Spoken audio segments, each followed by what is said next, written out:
So glad you're doing this. Yeah, me too. We were just saying like it's funny because we're friends. So, but you know, we're gonna get a little outside of that and talk about a little bit about you. And so I want to start off and just kind of give people a little background. Okay. All right. So I'm gonna read your Instagram bio because it's powerful. So being a mother is my love, which I feel like I had something to do with that. But anyway. We'll get into that. People are like, wait, what's that mean? Oh, gosh. Not too many details. Music is my passion, and I intend living this thing called life, recording and mixing engineer, professional sound writer. So if people don't know, like, give us a little bit background on, like, what you do for a living, because I don't even think, like, even when I was, like, you were coming to the gym and we were working together, I don't even think people knew, like, you know, what you do. And so, I love it. Very incognito. Because you're incognito behind the scenes. But you're also like a big deal. So, brag about yourself a little bit. A little bit. Okay, let me see if I can try it. I'm a very humble person. So what I do is I'm a recording and mixing engineer. So basically I work in the studio with recording artists and producers, songwriters, and really work with them on the recording side to record songs, record music, instruments, whatever it takes.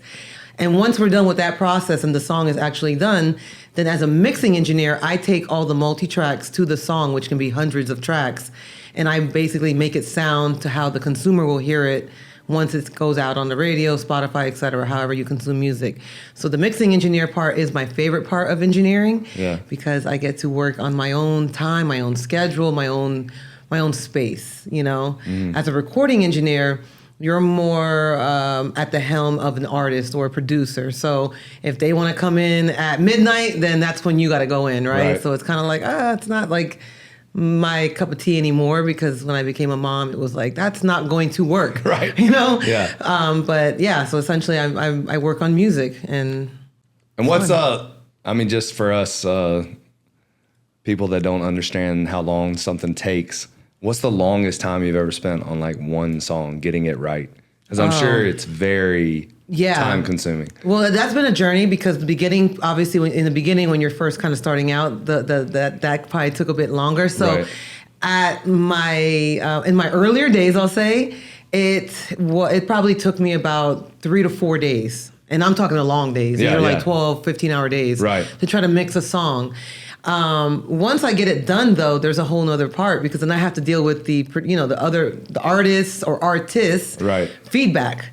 And I remember in particular, I was working with Puff in New York a few years back. And I mean, I was on this one mix for this was like back in 2005 or 6, like that long ago. And it was a record with Biggie. It was the Biggie Duets album, and it had Biggie and Jay-Z featuring Jay-Z. And literally, we were on this mix for 9 days because the feedback between Puff and then Jay-Z had feedback, and but for me, I think it probably took me about 2.5 days to get it. And then once I sent it out to them, they're back and forth and pulling and tugging on, whatever feedback they had. It took 9 days, and I think that was the longest. It took, But I mean, I don't know, for me, hearing that, because again, like I've been doing a lot of this, like analyzing of how people only see the end result. Right. And like, whether it's construction or whether it's us, like, let's say we're on a fitness journey of losing 40 pounds. And then people all of a sudden are like, oh my God, you look so good, But it's very, very rare do people actually applaud you for the process. Applaud you for what it took to get to that end result. And so hearing you say, 9 days on one song. I mean, people don't understand the work that's put in behind the scenes, and you're not even the artist. Like you're an artist, but you're not the artist, that's getting all the recognition and all the hype. So, exactly. And I mean, even to say that, right? Like this year marks 22 years of me being in the music business. Wow. 22 years. And what people don't understand is what that journey took. It wasn't like I just started working with these big mega, A-list stars. Like I literally started from the bottom. Take us back there. So like when did you first break in or even want? Like when did it come about? So the want of being in the music was from an early age. It just was a love for music. How can I get in this, right? And I thought around my high school days, I wanted to be like making beats and being a producer. So that's kind of where I was like, oh, I want to do that. And it wasn't until after high school during, like right after high school, first of all, every college, everybody was like telling me that they didn't have a music program. And if I was to go in the music program, I had to either play an instrument or sing, and I don't do either. Right. So I'm like, but I want to learn. And they're like, sorry, nothing. Boom. So about 3 years after graduating high school, I was going to a regular college just for nothing to do with music, just to please my parents, because they're like, well, you're not going to just sit around, whatever. Right. So I think I was going to school for psychology and business administration at the time. And I ended up finding out about a school called Full Sail. And Full Sail University, which is in Orlando, Florida, offered programs in the recording, engineering, and production fields. And I was like, well, I really don't know what that is, but let me go check it out. So I went to do like a little tour. Yeah. And I walked into a studio with the console and all the hardware. And my heart just started it was like love. It was like, oh my God, I'm like, I want to do that. I don't know what that is, but I want to touch that. I want to figure that out. And so 6 months later after that tour, I attended the school. It was a 2-year degree that I finished in 1 year. It was an accelerated program. And during my time at Full Sail, I had to start thinking, what am I going to do after? Like, what's the plan? Because doing the school is one thing, but now getting the job and the career, setting that off was another. So while in school, I started to kind of think about where I wanted to end up after I graduated. Did I want to stay here in Miami, where I'm born and raised? Did I want to go to New York, because there was a music scene there, Los Angeles? Well, I decided I wanted to stay here and home base in Miami, and I started researching where I could work, and one of the places was the Hit Factory, Criteria. Yep. And so I started to reach out to the studio manager there and just kind of to inquire about a job when I would graduate 9 months later. Right. And, he didn't really take me too serious, I think, because, it's 9 months later. Who knows if a job would even be available. And at that time, not to cut you off, but at that time, were there a lot of females in the industry doing what you were trying to do? Absolutely not. Okay. So I didn't think so. Yeah, so that's and another still not thing. Even today, really. No, it's I think we're 3%, or maybe we're inching around the 4% mark. But not even just that. At Full Sail, our lecture class was a little over about 150 kids or something. There was only 4 females in that class. And so a lot of the instructors would tell us, would say to me, why are you choosing to go this route? Because it's a very male-dominated industry. Mm. And I was kind of well, I love music. I'm not really understanding why the gender thing has to even come up. And mind you, this is 20 plus years ago, where the gender thing wasn't even a topic. It was, but to me, I kind of was well, I don't understand why this is even being said, but whatever, I carried on. And so when I graduated, I eventually got my way into getting an interview at the Hit Factory. At first he was I don't have a position open. And I was all sad. A couple of weeks later, he called me. He's like, well, something opened up. Can you come in? Did the interview, got the job. And my first position at the studio was an intern, basically. It's, fancy way to say it was general assistant. Right. General assisting was not being in the studio. Right. It was running food, making nice flowers, fruit baskets, blowing leaves in the parking lot. Yeah. Making coffee. It was nothing to do with nothing. And so, I didn't clean toilets. I will say that. The Hit Factory at least had money for a cleaning staff. But if there was an issue with the toilets at 3 o'clock in the morning, that was my job. Yeah. So yes, I was down and dirty. And it was about 2 months after I started working at the Hit Factory, where I had the opportunity to work with an artist by the name of Missy Eliot. And we all know who Missy is. Who's that? And that was just being at the right place, right time. But, because I was working as the general assistant, it was around noon that day, mid-afternoon. Yeah, nobody's in there. Nobody's there. And her team called the studio manager and was like, Missy wants to come in 15, 20 minutes. And so he's not going to tell her no. Right. So he calls me up to the office and is all he said to me, I kid you not, he said, are you ready? Oh, I love it. And I remember thinking what the heck is he asking me? What am I ready for? And something in my heart just said, just say yes. because I'm like, I'm not gonna ask no more questions. The guy was intimidating. Like Trevor was, he's a very intimidating man. So I'm like, yeah, I'm ready. What's up? What do you need? And he's like, all right, cool. Because Missy's will be here in the next 15 minutes, and I need you to like set up her session and her mic and her drives and everything that entailed to be an assistant in the room. Never have been an assistant in the room. Yeah. So I'm like, got it. And I just went to work. Like, you know, just.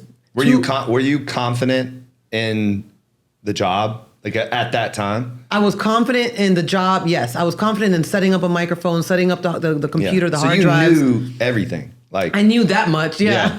I knew that much. You know, I wasn't familiar with certain parts of the studio, but I wasn't afraid to ask questions, you know. So I would go and ask like the tech, like, I just want to make sure this is good.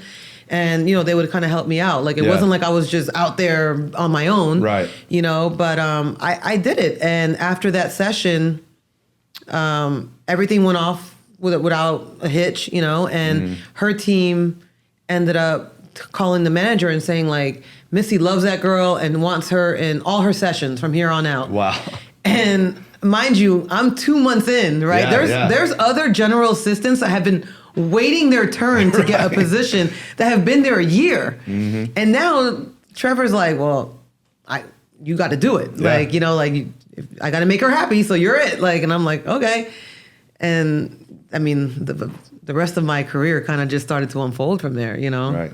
Because she probably, I mean, opened a lot of doors too, like a lot of relationships, and you met a lot of people through her. And I met so many different artists and producers, but the most important one was Timbaland. Right. You know, I met Timbaland, and secondarily to that is my business partner to this day, which is Danja. Yeah. Because through Timbaland, Danja came in as a protege to Timbaland, and, you know, then I started working with Danja, and it was like, it all started going. But the artists that would come through that building to work with Missy, I mean, young Alicia Keys, Beyonce, I mean, there was a group back in the day called 702, like, you know, and they were big back then. So you were just like, oh, this is crazy. This is interesting, you know, and, but it was insane, you know, because it was like, I think I was pinching myself like constantly, like, because interestingly enough, in high school, you know, when I was in high school, Missy and Timbaland came out on the scene. Like, she came out with the Rain. I'm going like this because I'm thinking of the trash bag. The big, and, was it orange suit or silver, or was it silver? I think it was black, shiny black. Or shiny black. Shiny black, right. Yeah. She had so many different crazy videos. They're all like going through my head right now. Yeah, and then Tim, you know, Aaliyah was out, Genuine, like, so there was all this music coming out from that whole camp. And I remember me being the person that wanted to be in music. I'm like, I want to work with them. Like, I want to, like, that would be a dream for me to work with them. So the fact that the very first client that I ever worked with, like, as an assistant was Missy, and then that just followed up, you know, naturally to Timbaland, because that was her producer. Yeah. And we were working on that Under Construction album, which is the one that has Work It on it. So, you know, Tim pulled up on his tour bus, because that's how he traveled back then. And it was, yeah, the rest is just history, just, you know, how it all just kind of unfolded. I mean, you don't have to name names or anything, but any like off the top of your head, like right now, the most memorable moments in the studio from that time? Like just being in because I just hear all these names. Was there any just one or two, you know, any stories from back then that just like really stand out to you? Because like, you know, I was in the studio a lot with different people, and like I can name like those moments, you know. There's always like those moments where you witness something or you see something, and I mean, obviously there's so many. I know there's so many, but like I remember like when I worked with like LL Cool J. Okay. And we did a record called Headsprung. Yep. And on the Headsprung, there's towards the end, like he's like, "Hey ladies," and he needed a girl, so he's like, "Can you do it?" And so that vocal, that's me. Like, oh, that's so cool. That's me all stacked up, you know, to sound like a female crowd. But you know, those just like, again, that's a dope moment. LL Cool J, like I remember being a kid, asking my dad if, you know, to buy me CDs, and LL Cool J being one of them, like, you know, because I loved hip hop and R&B music so much. So here I am with this legend, like this hip hop legend, and he's asking me if I could be a part of the record. I mean, just saying, Doesn't get much better than that. Even to this day, when that record comes on, I'm like, oh, that's me. Yeah, that's cool. That's so cool. And of course, when we did like the Nelly Furtado album with Timbaland, the Loose album, I mean, that was just memorable on so many aspects because it was just so organic the way we produced, we produced that album. We had microphones connected everywhere, like not just in the vocal booth. We had them in the control room. We had them in the lounge. There's parts in her album, like in the transitions between songs, where we were like miking up, like cars pulling up, like, we were just being like crazy engineers, like, because there was another engineer in the room by the name of Demo, and we were given free reign to do whatever we wanted. Like, so we were just like, all right, this is the dream come true. And, one night we had Chris Martin from Coldplay come by, and I think Good Things Come to an End or something like that is the name of the song. But, he did the vocals right then and there, like, and he was actually in, his band was in West Palm Beach at the amphitheater doing a show that night. Yeah. So we all went to the show. And then at the end of the show, like we went back to the studio, and then he comes to the studio at like 2 a.m. And we're all just like kicking it, hanging out. And we play him this one song idea that she had, which is Good Things Come to an End. And the next thing you know, like we're recording Chris Martin vocals, right.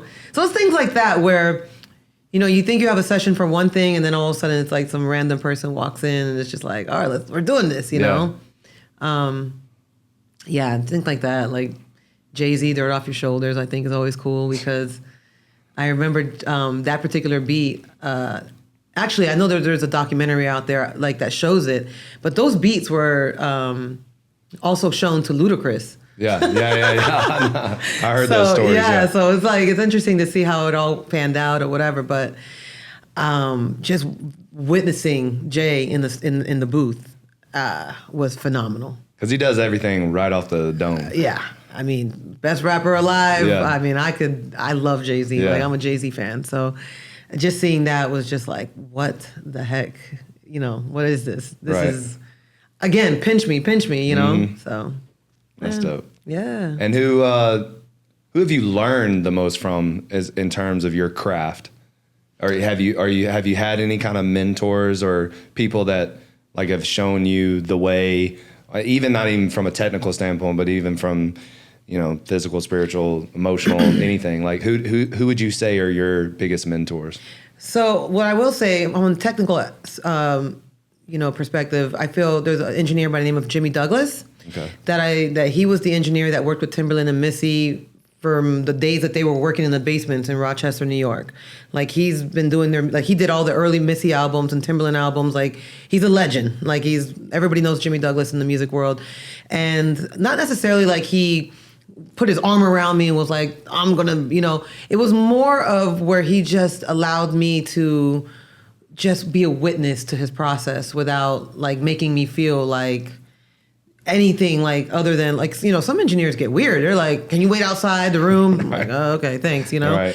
But he just allowed me to just be a student in the back of the room. And for that, like, he allowed me to ask questions, and I back when I started, there were no women to look up to, and there really wasn't a community like that where people were willing to just give out free knowledge, to be honest, because I think, I feel like it's such a dinosaur when I say back in the day, but in those days, like people were very like afraid of like someone taking their job. Yeah. Like these were very like sacred positions. So nobody was really willing to like just give out information like it's given today, So, but like I say, I always credit Jimmy to being a mentor because he did allow me to be a student in the back of the room, and he did allow me to like just watch him and ask the questions at times when I felt like it was appropriate.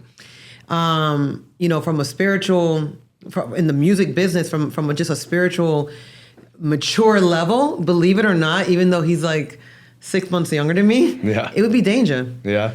He's just always had such an amazing like head on his shoulders. He has an old spirit though. So. I know, but like, even when I was like whacked out of my mind, like, just not like in any way, but just like, I don't know, like we're very different. That's one thing about him and I. We're so different. Like I'm loud, he's not. Like I'm talkative, he's more quiet. Like he doesn't express anger like I might, I do. I just have more attitude, and there's times where it has shown up in a business sense where he's just like, oh, like, take a step back. You gotta look at yourself. Like, you're a businesswoman.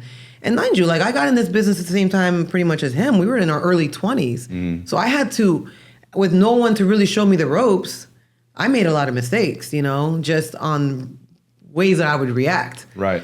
And I had to kind of be like, I had to kind of watch him. And it's crazy. Like, not because he's younger doesn't mean that he's not entitled to, like, but like, it's just like, wow. He just had always, like you said, like an old spirit. And when it finally clicked to me, it was just like I would just see him as like a guiding light, through the rest of the years and currently to this day. Yeah, how's it been being business partners? Y'all teamed up 2009? Is that like business wise? So business wise, I would say like 2005, 6. Okay. Yeah, 2005, 6. When we finished, when he finished the Future Sex Love sound album with Justin Timberlake, I was kind of finishing the Carrie Hilson album around that time because he was put on that project. I was put on with Carrie Hilson. And after that, like they Timberland and JT wanted to go on tour, and we were kind of like, well, that's not really like, I had no want to be on tour. Right. Didn't care for it, didn't want, even if there was a position available, I knew that wasn't my place. I didn't want that. So, and he didn't want that. So eventually we had so much success off of the Nelly Furtado album. He was having so much success off the JT album. And then we had done the Shock Value 1 Timberland album at the time. And there was so much buzz going around on who produced, mixed, engineered these records. And a lot of the names came up, Danja and I. So people started calling, the phone started ringing, the Britney Spears, the Chris Browns, the Ushers, Pink, so it just started to so that was around 2005, 2006. Okay. And, we would have to start flying to LA, to Vegas, to New York, to Atlanta. And that was the beginning of a freelance career for me, It was just like... So just so people understand, so Danja's like the producer. Right. And then you're the engineer. I'm the engineer, on correct. The records. On the records, yep. So he'd be the one behind the music, playing everything. I'd be the one coming in to record not just him, but the artist, and kind of just bring all those pieces together. And then eventually I would end up mixing those records. For a very long time, I was behind all the recording and the mixing on the same records, which... That's a lot. It's a lot, and I don't recommend it to most. Like it was not my most favorite thing. So, right. Yeah. It's a lot of work. Yeah. Let's talk about. Can you talk about your persistence to get you where you are today? Because you even said it. Like there was moments where you kind of got in your own way with your personality or what have you. You know what I mean? And, yeah. But I think that I would say. People ask me all the time, like, how I got to where I am today, and I always talk about the consistency and commitment of showing up every day. What do you think, or share a little bit about that? You've been in this game in a long time. I would like to think, just like artists, people come and go in the industry. Not everybody makes it. Yeah. Probably, we just did a podcast with Lunch Money. He was talking about, like, a lot of people do really well and then they drop off and they can't find the success again. Right. So what would you say has kept you in the game this long? And then also like why there's been pretty consistent success also. I'm sure there's been some obstacles and setbacks, but what do you give the credit to that to? Like where does that come from? Yeah. So I think for me, what I've learned is when I have a passion for this. Yeah. Like I love what I do and I care about what I do. When I first started out, like there wasn't social media. There wasn't all this like, let me broadcast what I do, right? I was just doing it. Yep. I wanted, my goal was, I wanted to be the best engineer. And it goes to saying like what I was saying before is like, when people bring up like the gender aspect of it, like, oh my God, you're a woman engineer? Like, wow, like that's amazing. I haven't met. I'm like, okay, great. Like, what made you want to do it as a woman? I'm like, what? I'm like, it's an engineering job. Like, I'm not doing anything. Like, it's not like I need to use male parts to do what I'm doing. Like and you don't get those questions if you were a lawyer. Exactly. And I'll say, oh, you're a woman lawyer? Wow. Like nobody says that. Right. So it's super weird. So it drives me bananas. Yeah. But ultimately, I've always sought out to be the best engineer and just really work on my craft. And, one of the best things that I love about my job is the constant evolution of technology, because you're always having to learn. You cannot stay, you cannot like just sit and be like who I was in 2010 and who I was in 2017 cannot be who I am today in 2024 and go on and moving on, because technology is changing and you have to keep your finger on the pulse at all times. So for me, it's exciting. And I've always wanted to just make sure that, I've always been ahead of the curve of it all, I enjoy it. To me, it's just something that I love. And most importantly, I don't like to lose. I've never was an athlete growing up because guess what? I grew up in a very strict Latin family and my parents didn't let me play sports. Yeah. But I know that if I was able to play sports, I probably would have been an Olympian. Yeah. I just have that like mindset to like want to win. Like I want to win all the time.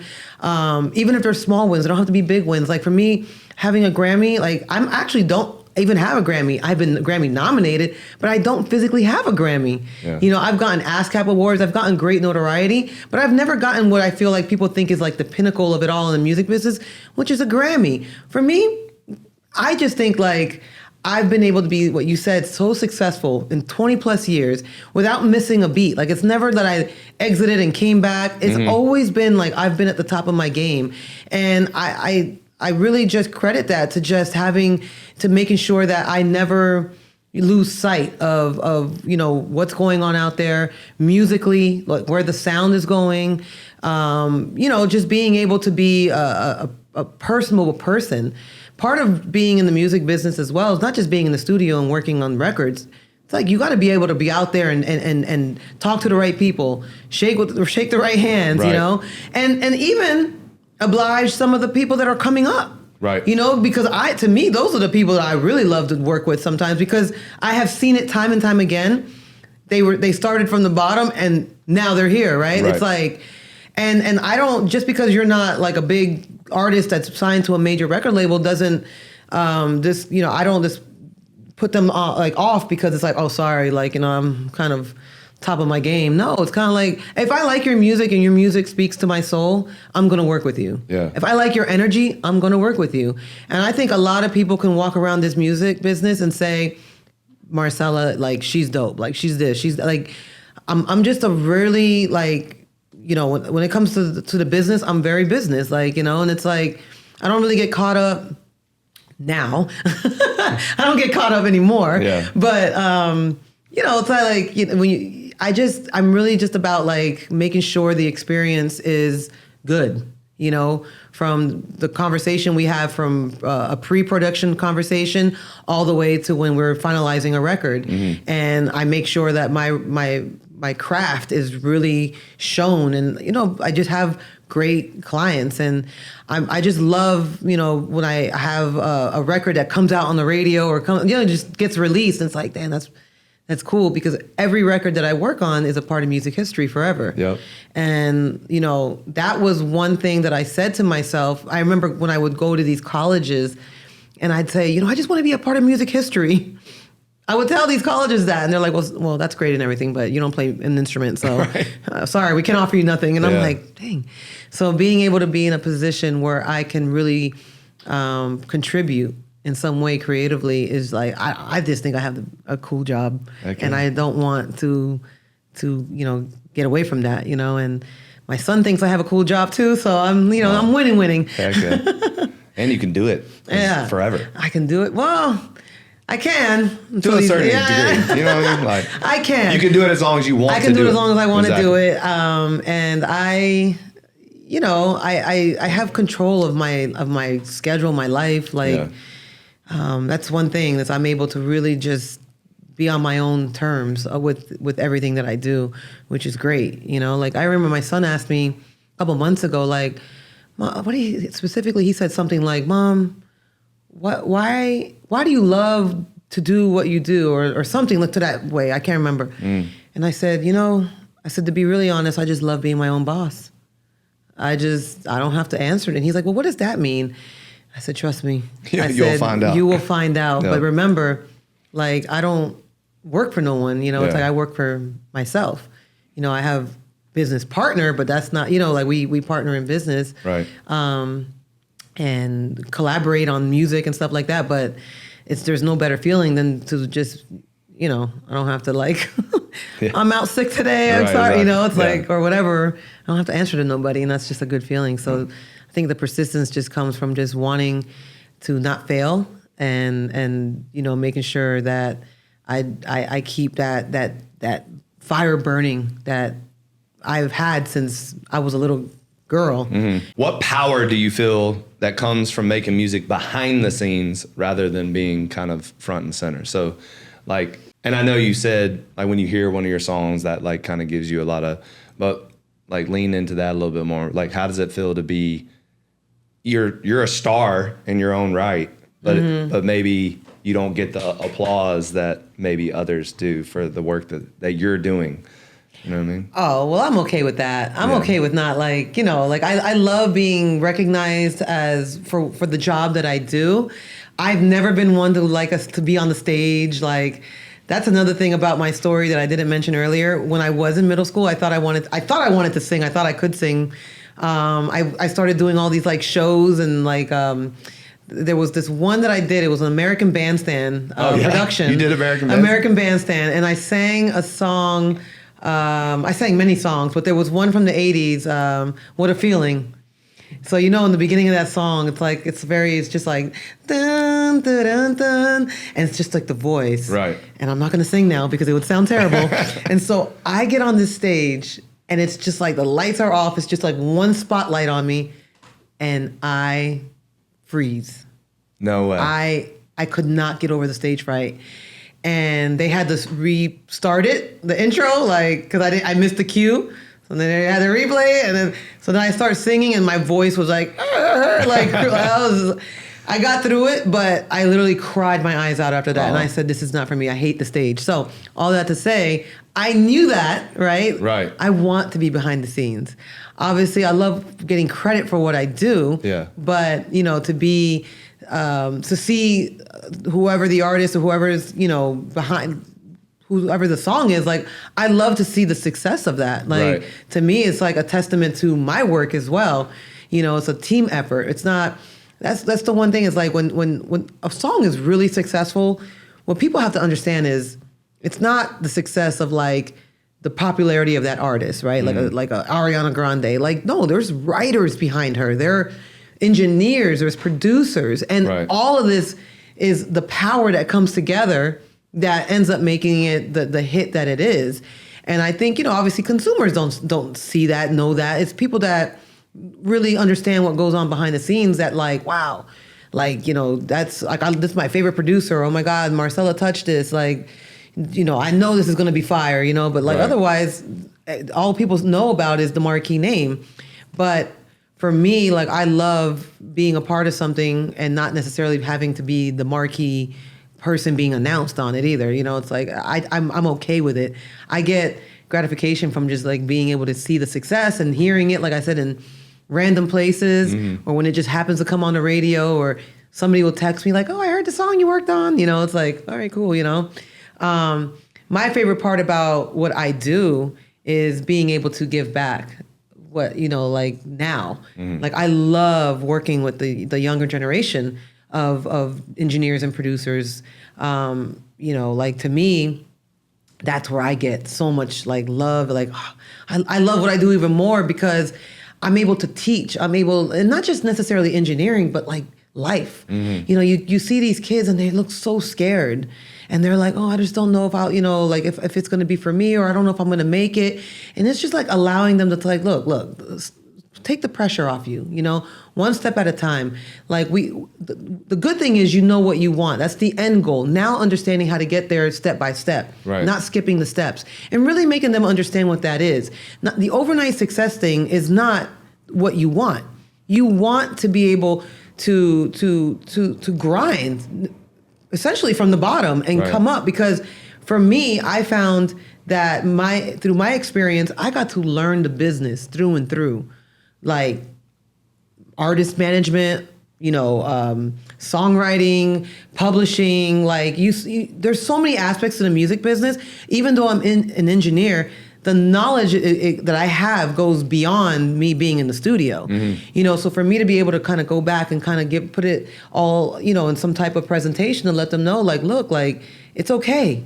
There's a lot to this, but take it step by step, day by day, and just giving them that confidence, helping them build their confidence is like one of my favorite things. Like, I love doing it. Are you doing anything like specific, like workshops or anything? Yeah, so right now I'm working with different organizations to do them. Like we are moving the needle is one of them. Girls Make Beats.